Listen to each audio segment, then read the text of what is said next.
TNGTE Interspeed Paper, August 2015, dictated by Sri Lakshmi Prasad, Pichika. Start. Mr. Speaker said, I am glad that an opportunity has been given to this House to discuss the statement of policy regarding wheat, which I made the other day. I am happy that it gives me a chance to clear some doubts which are in the minds of the honorable members. At the outset, I would like to make a few remarks. Some honorable members have said that so far as the problem of food is concerned, it should be treated as a national problem. I agree with those who have suggested that so far as this problem is concerned, we may have a national outlook. I think you will agree that we should not bring politics into it. We have to see how we can overcome the difficulties with which we are faced. We have to see how we can make food available to our people at a reasonable price.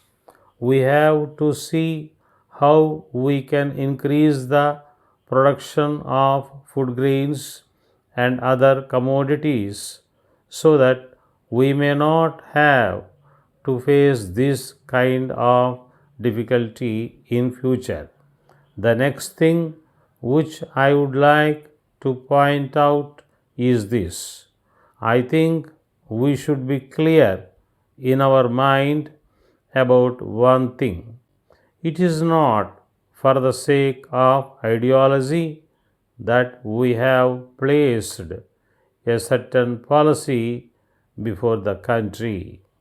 As a matter of fact, we thought that the policy of takeover would help us in having an effective control over the surplus.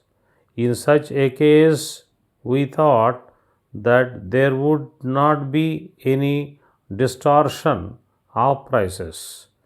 On the other hand, we thought that in this way it would be possible for us to provide the food grains to our people at a reasonable price. That was the main objective of this policy. So far as procurement is concerned, it was a procedure in order to implement this policy. In view of this, if some people say that we have changed our policy, I do not agree with that view. Now, I would like to make one thing clear. There is no question of change in our policy. I may emphasize that so far as this government and our party are concerned, we accept the socialist path as the proper path for the purpose of development and progress of this country. It may be that we have to change the emphasis from time to time or the direction from time to time. But we are sure that the goal that we want to achieve will be achieved in the long run.